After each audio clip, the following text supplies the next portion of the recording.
Hi all, I'm going to try an experiment now. I'm going to present one of my losses this morning. I've only played 2 games so far, but this was against an IM, and I'm going to do it in post-mortem, so the game was finished. I'm not going to do the live commentary. I just want to see where I went wrong.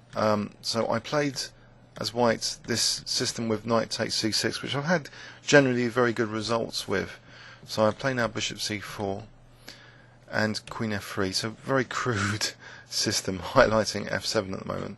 But by playing e6, black's creating more of these dark square weaknesses around the place, like here, and as well as his fianchetto, which cost him some dark square weaknesses. So knight c3, knight e7, and apparently, according to Ribka, in this position, this is promising for white. Just bishop g5, just to play it positionally, and it gives, for example, castle queenside, rook e8. So waiting for rook e8 because I guess f6 is out of the question. Maybe bishop e6 there. If we have a look at that, bishop e6, because there's a nasty pin. So if black plays rook e8 to try and do something, then apparently this is okay, because like h4 is starting to be a good advantage for white. Like bishop f6 here, taking, and if this g4, it's interesting now. Ribka shows basically a positional strategy of highlighting not just dark squares here, but also here later. If we look at this continuation, we see that it's not about opening up the king's side.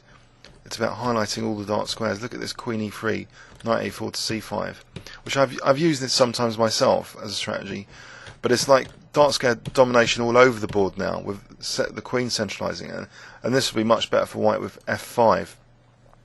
So there's a beautiful positional way of playing this whole system.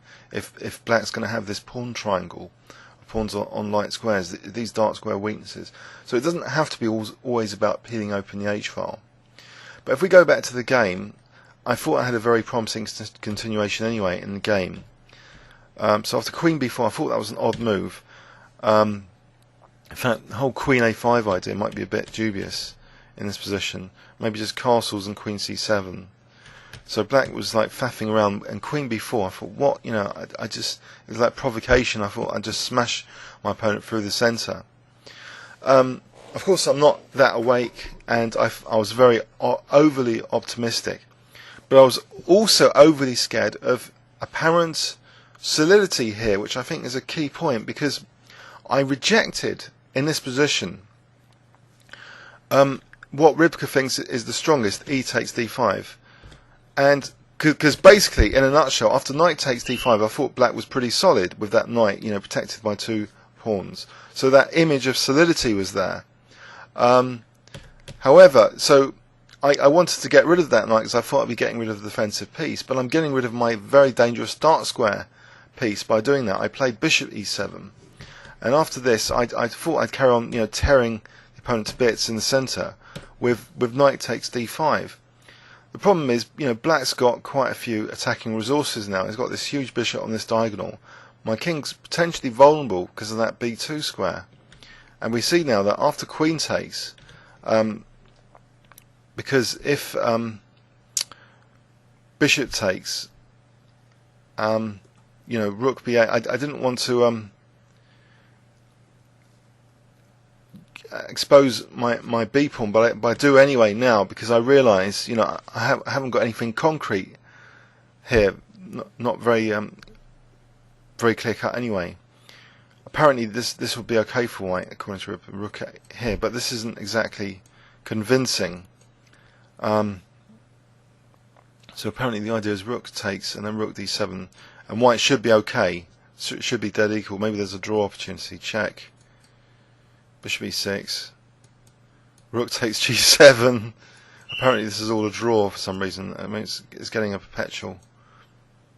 So yeah, there's a perpetual. So even that's a beautiful continuation to get a perpetual, but certainly not what I had imagined from earlier. So it all went tits up basically, because now my king was even exposed. When I played bishop a4, I was exposing b2, bishop e6, and that was the end of the game. So I quickly had a completely lost position, resigned on move 21. But if we go back to this position, apparently, instead of that image of solidity, it's far from it. Of course, the computer doesn't sort of reject the move and say, oh, black looks too solid, I can't possibly play this. It's looking, at the concrete variations, and in the concrete variations, pardon me, this is a very useful attacking resource on the dark squares. Why give it up for that poxy knight when we can just use the rook, which is rechargeable with the other rook? So rook takes d5, knight takes d5 would have been the way to do it, to peel open black's position. Now queen takes d5, hits a8 and f7 simultaneously. So black's forced to castle and lose material here. And there's a very tactical continuation, of course, which only computers could bring up, with this idea of bishop a6 to f1. It's ridiculous. And protecting with with bishop d5. So this strange variation at sort of certain depth, and white's much better.